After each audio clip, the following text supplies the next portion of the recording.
The explosion tore through the marketplace like an angry beast, sending bodies flying and debris raining down like deadly confetti. Smoke billowed thick and black, turning the bright afternoon into a nightmare of chaos and screaming. Navy SEAL Team 7 had been conducting a routine patrol through the Afghan village when the improvised explosive device detonated just 50 meters from their position.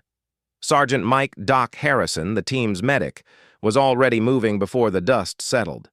His training kicked in automatically as he scanned the area for casualties. The local market had been busy with afternoon shoppers, mostly women and children, buying vegetables and bread.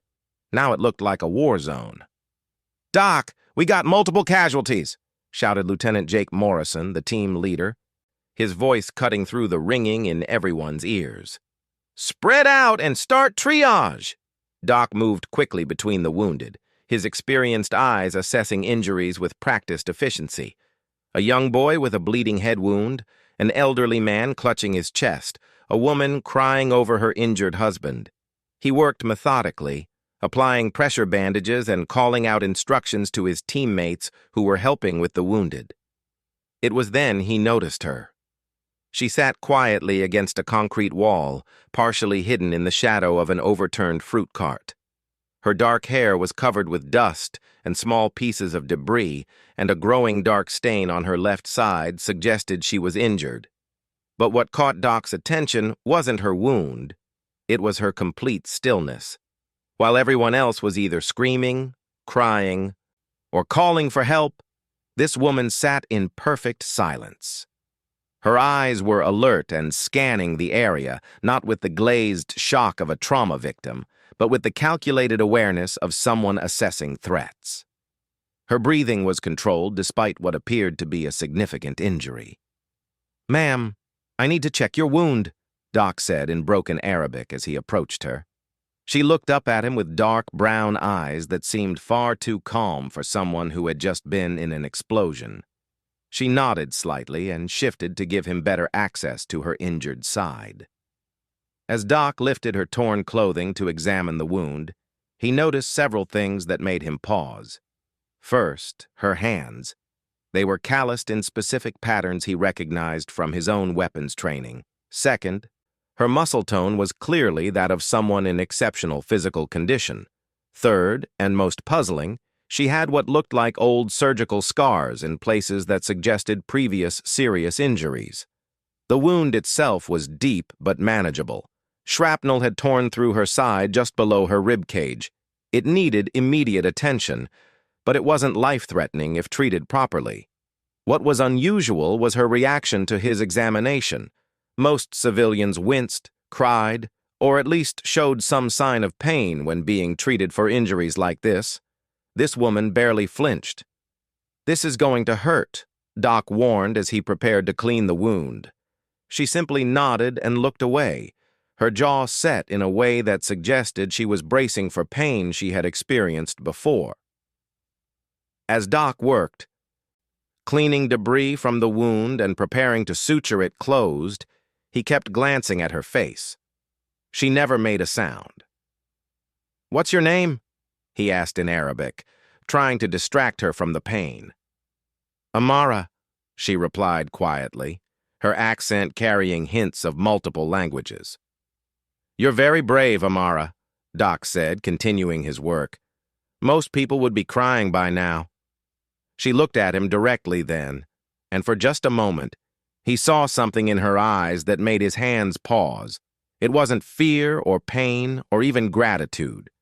It was the look of someone evaluating him, measuring him, deciding whether he could be trusted. Lieutenant Morrison approached as Doc was finishing the bandaging. "How is she, Doc?" "She'll be fine," Doc replied, but his tone carried a question he couldn't quite verbalize. "The wound is clean, and I've stopped the bleeding. She needs rest and antibiotics, but she should make a full recovery." Morrison nodded and turned to Amara. "Do you have family in the village? Somewhere safe to go?" She shook her head slightly. "My home was near the explosion." "We can take you to the medical station," Morrison offered. "You shouldn't be alone right now." As they helped Amara to her feet, Doc noticed how she moved. Despite the injury, her balance was perfect, and she instinctively positioned herself where she could see all possible approaches. When Specialist Rodriguez moved to support her other side, she tensed momentarily before allowing the assistance. The team had called for medical evacuation for the most seriously wounded, and they waited with the remaining casualties for the helicopters to arrive. Doc found himself watching Amara more closely than his other patients. She sat exactly where they had placed her, but her eyes never stopped moving. She was watching everything: the SEAL positions, their weapons, their communication patterns, the approaches to their location. When the helicopters approached, most of the civilians looked up with relief or curiosity. Amara's reaction was different. She identified the aircraft type and count before they were visible, her head tilting slightly as she listened to the engine sounds. Then she positioned herself behind cover that would protect her from rotor wash and potential debris. "She knows helicopters," muttered Corporal Davis, who had also been watching her. "Yeah," Doc agreed quietly. "Question is, how does a village woman know military aircraft that well?" As the medical helicopters landed, the SEAL team helped load the most critically wounded first. Amara waited patiently with the walking wounded, but Doc noticed she had positioned herself where she could move quickly in any direction if needed. Her injury was significant enough that she should have been prioritizing her own evacuation, but instead, she seemed more concerned with maintaining tactical awareness. When her turn came to board the helicopter, she hesitated. I am not comfortable flying," she said to Doc. It was the first lie she had told, and Doc knew it immediately. Her entire demeanor suggested someone very familiar with aircraft, but he simply nodded and helped her aboard anyway. During the short flight to the forward operating base, Doc watched as Amara's eyes took in every detail of the helicopter's interior. She noted the crew positions, the emergency equipment, even the communications setup. This wasn't curiosity. This was professional assessment. At the base medical facility, Doc continued her care while the base doctors examined other casualties. As he changed her bandages, he decided to probe a little. "Have you traveled much?" he asked casually. "Some," she replied, but offered no details. "Your English is very good." "I learned in school." Again, the answer was technically responsive, but revealed nothing. Doc had interrogated enough prisoners and interviewed enough sources to recognize evasion techniques. This woman was trained in counter-interrogation methods. As evening fell and the base settled into its night routine, Doc checked on Amara one final time before his shift ended. She was sitting up in her bed, fully alert despite the pain medication he had given her. Most patients would have been drowsy by now. "Can't sleep?" he asked. "I do not sleep well in unknown places," she admitted. Doc understood that feeling from his own deployments, but it was an unusual concern for a civilian seeking medical help. "Well, you're safe here. Try to get some rest. Your body needs time to heal." As he turned to leave, she spoke again. "Dr. Harrison?" He paused, surprised she knew his name since he hadn't introduced himself formally. "Yes. Thank you. You are skilled." There was something in the way she said skilled that suggested she was qualified to judge medical competence. Doc nodded and left, but his mind was already working through the inconsistencies in Amara's presentation. That night, as the SEAL team debriefed the day's events, Doc brought up his observations about their unusual patient. "There's something not right about the woman we treated today," he told Lieutenant Morrison. "What do you mean?" Morrison asked.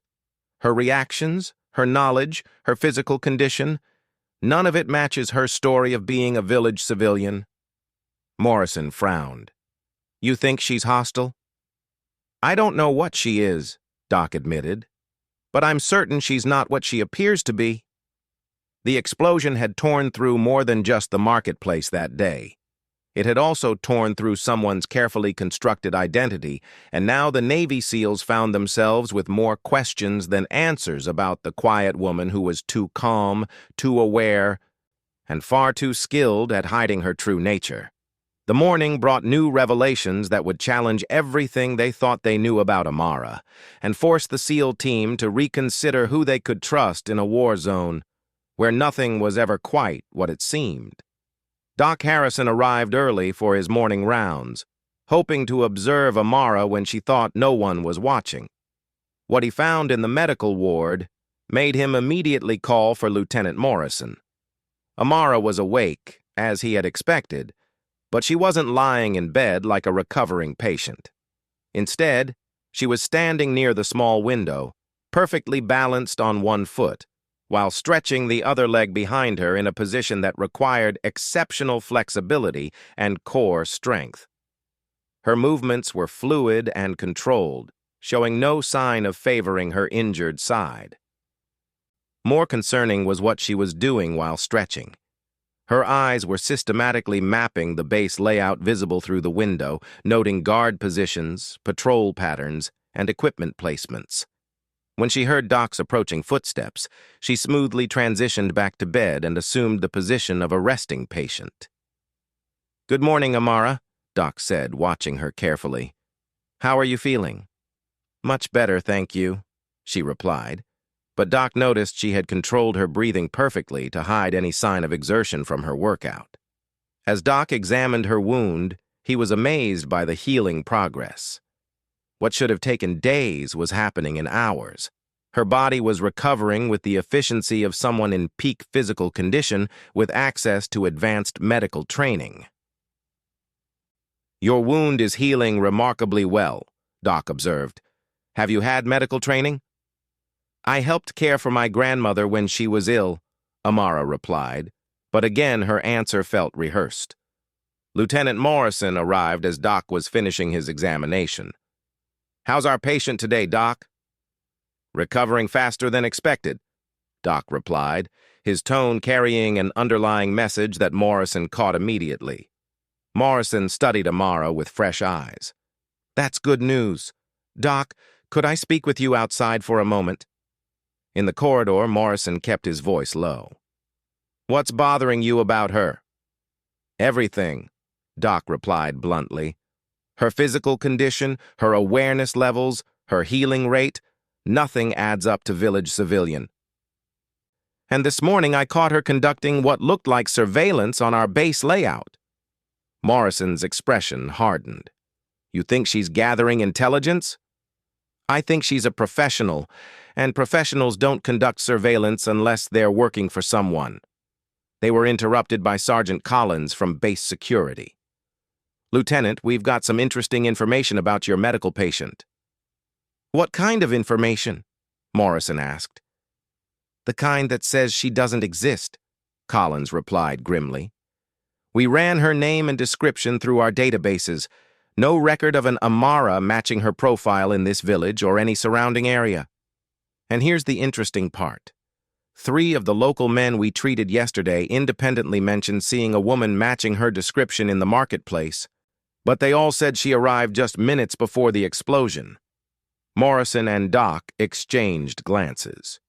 "You're saying she wasn't shopping there?" Doc asked. "I'm saying she appeared right before the bomb went off, knew exactly where to position herself to minimize injury, and now she's conducting surveillance on our facility," Collins replied. "That's either the luckiest coincidence in military history, or we're dealing with someone who had advanced knowledge of the attack." Morrison made his decision. "I want her under discreet surveillance. Don't let her know we're suspicious, but I want to know everything she does." They returned to the medical ward to find Amara exactly where they had left her, apparently resting peacefully. But Doc noticed her eyes tracking their movements with professional interest. Over the next several hours, the surveillance revealed more troubling patterns. Amara's sleep schedule matched military training rather than civilian patterns, short controlled rest periods that allowed for constant awareness. When she thought she was unobserved, she conducted subtle physical assessments of her own condition, and seemed to be testing her injury's limitations. Most telling was her reaction to base activities. When the helicopter patrol returned, she identified the aircraft and crew count by sound alone. When the evening patrol briefing was conducted in a nearby room, she positioned herself to overhear the discussion. When new personnel arrived, she assessed them with the practiced eye of someone trained in threat evaluation. That afternoon, Doc decided to test his suspicions directly. He brought her medication with a mild sedative that should have made her drowsy and slightly disoriented. A normal patient would have shown obvious effects within 30 minutes. Amara thanked him politely for the medication and appeared to take it normally. 45 minutes later, she showed no signs of sedation whatsoever. Either she had an extraordinary tolerance for drugs, or she had somehow avoided actually taking them. Both possibilities suggested professional training. Doc reported this to Morrison, who decided it was time for a more direct approach. "Amara," Morrison said, entering her room with Doc and Sergeant Collins, "we'd like to ask you some questions." She looked up at them calmly, and Doc noticed her body language shift almost imperceptibly. She was preparing for interrogation. "Of course," she replied. "I am grateful for your help." Morrison sat down across from her, maintaining a friendly but professional demeanor. "Can you tell us more about your background, your family, your work, how long you've lived in the village?" "I lived with my grandmother," Amara replied smoothly. "She died last month. I sell vegetables in the market to survive." "Which vendor stalls do you usually work with?" Collins asked. "Different ones depending on the day." "What vegetables were you buying when the explosion occurred?" "Tomatoes and onions." Morrison and Collins had interviewed the market vendors. None of them recognized Amara as a regular customer, and no one had been selling tomatoes or onions that day due to a supply shortage. "Amara," Morrison said gently, "we know you're not telling us the truth. We want to help you, but we need to know who you really are." For the first time since they had found her, Amara's controlled facade cracked slightly. Doc saw a flash of calculation in her eyes, as if she were weighing options and considering strategies. "I am who I say I am," she insisted, but her voice carried less conviction than before. "No," Morrison replied firmly. "You're not. Your physical condition, your knowledge, your behavior patterns, everything about you screams professional training. What we need to know is whether you're friend or foe." Amara was silent for a long moment, her eyes moving between the three men. Doc could almost see her mental processes working, evaluating threats and possibilities. "If I am not what you think I should be," she said carefully, "perhaps it is because this place changes people. Perhaps survival requires skills you would not expect." It was a clever response that acknowledged their suspicions without confirming them. But Morrison had been conducting interrogations for years. Survival skills don't explain how you knew to position yourself for minimal blast damage, or how you can identify aircraft by sound, or why you're conducting surveillance on our base layout, he said bluntly. This time, Amara's reaction was unmistakable. Her entire body tensed, and for just a moment, Doc saw her evaluate the three men as potential threats rather than caregivers. It was the reaction of someone whose cover had been blown and who was considering her options for escape or resistance. "I think," Morrison continued, "it's time you told us who you really work for." The silence that followed was heavy with tension. Doc realized they had reached a critical moment. Whatever Amara decided to do next would determine whether she was an asset or a threat, and whether the SEAL team's mission had just become significantly more complicated. Outside, the base continued its normal operations, unaware that in the medical ward, a confrontation was unfolding that might change everything they thought they knew about their current deployment and the true nature of the threats they faced. Amara stared at the three men for what felt like an eternity, her mind racing through calculations and contingencies she had hoped never to use. The careful identity she had constructed over months was crumbling, and she faced a choice that would determine not just her fate, but potentially the success of a mission years in the making. Finally, she spoke, her voice carrying a different quality now, the crisp, controlled tone of someone accustomed to command authority. "My name is not Amara," she said, meeting each of their eyes in turn.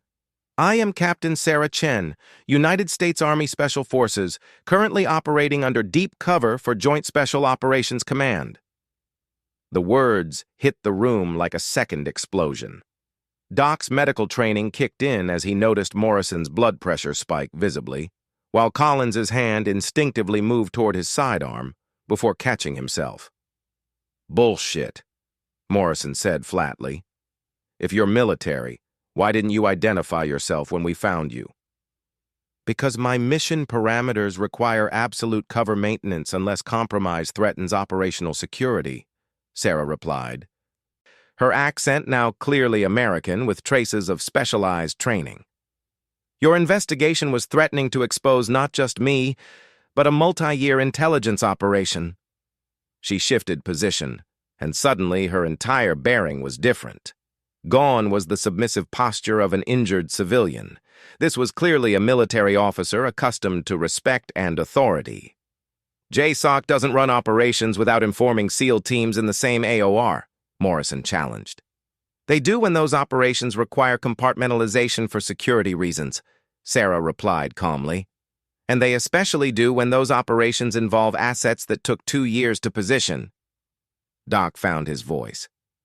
"You're saying you've been undercover in this village for 2 years?" 18 months, Sarah corrected. "Long enough to identify and track a high-value target network that your conventional operations haven't been able to touch." She paused, seeming to make another decision. "The explosion yesterday wasn't random. It was an assassination attempt targeting me. Someone in the network discovered I wasn't who I claimed to be." Collins stepped forward aggressively. "Prove it. If you're really Army SF, you'll have authentication codes." Sarah smiled grimly. "I can do better than that." She pulled up her shirt, revealing not just Doc's bandage but a small scar pattern on her left shoulder that Morrison immediately recognized. "Holy shit," Morrison breathed. "That's the scar pattern from the Kandahar operation 3 years ago. I was briefed on that mission." "You should have been," Sarah replied. "Your team provided the QRF that pulled my unit out when everything went sideways." Doc examined the scar more closely. "This is old surgical work, military quality. The pattern matches blast fragmentation injuries." Morrison was already reaching for his secure communication device. "I need to verify this with higher authority." "Lieutenant," Sarah said, her voice carrying command authority that made him pause. "Before you make that call, you need to understand what you're potentially compromising." She stood up fully for the first time, and despite her injury, her bearing was unmistakably that of a professional soldier. "I've spent 18 months infiltrating a network responsible for 70% of the IED attacks in this province. We're 3 days away from simultaneously capturing or eliminating 12 high-value targets, including the bomb maker who's been killing your people for the past 2 years. The room fell silent as the implications sank in. "If my cover is blown now," Sarah continued, "not only do we lose the intelligence and the targets, but we lose the network entirely. They'll scatter, restructure, and it'll take years to rebuild the intelligence picture." Morrison struggled with the decision. "If you're really who you say you are, why didn't JSOC coordinate with us?" "Because coordination requires communication, and communication can be intercepted," Sarah explained. "This network has demonstrated sophisticated signals intelligence capabilities. They've been monitoring military communications and adjusting their operations accordingly." She moved to the window, her professional assessment of the base layout now making sense. "They know you're here. They know your patrol patterns. They know your capabilities. What they don't know is that I exist and what I've learned about their operations." Doc was processing the medical implications. Your healing rate, your pain tolerance, your physical condition, that's all military training? Army SF medic training, Ranger school, and 18 months of maintaining physical readiness while pretending to be a village woman, Sarah confirmed. Do you have any idea how difficult it is to stay in fighting shape while convincing an entire community you're a grieving granddaughter who sells vegetables?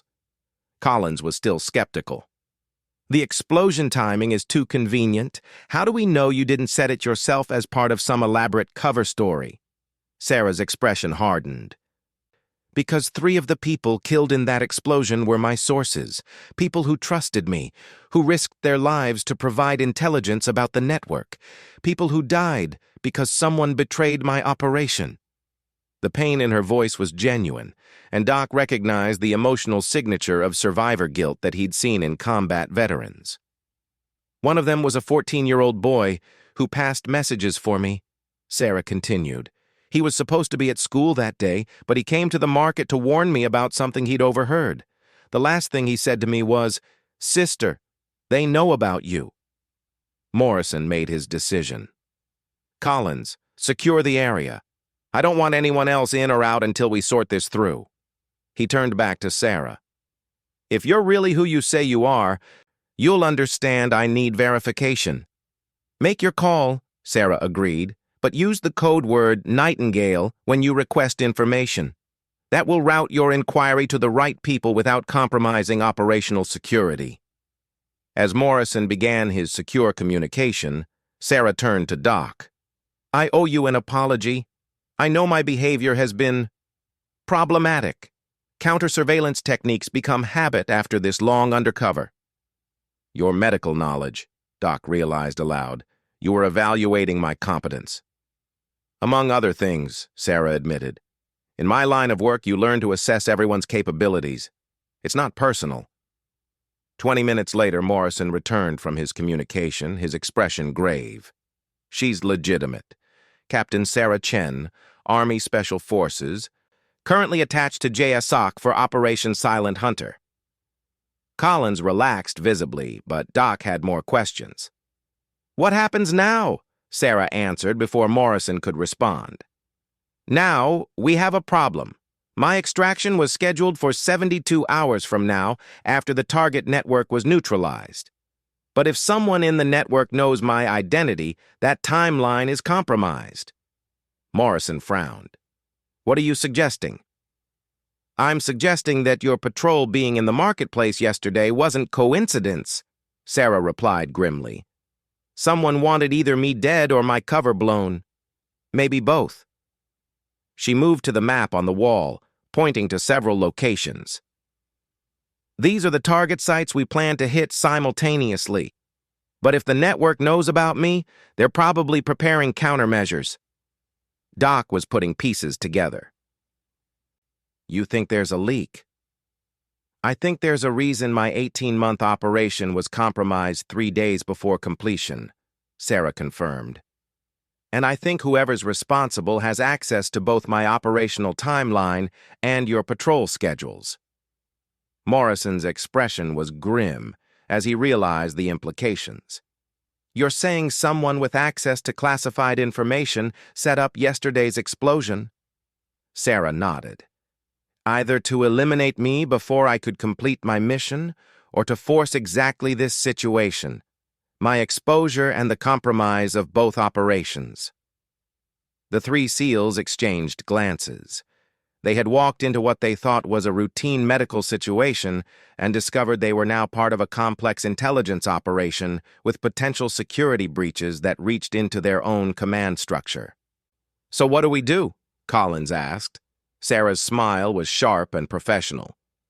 We finish the mission, but we do it on our terms, not theirs. She turned to Morrison. How quickly can your team be ready for direct action? Because whether my cover is blown or not, those targets are still out there and they're still killing Americans. The only difference is now we have to move fast. Morrison realized that everything had changed. What had started as a simple patrol had become a joint operation with one of the most classified missions in the theater. And somewhere in their chain of command, someone didn't want this mission to succeed. The question now was whether they could complete both missions before whoever was working against them realized their plan had failed, and Sarah Chen was not only alive, but ready to finish what she had started.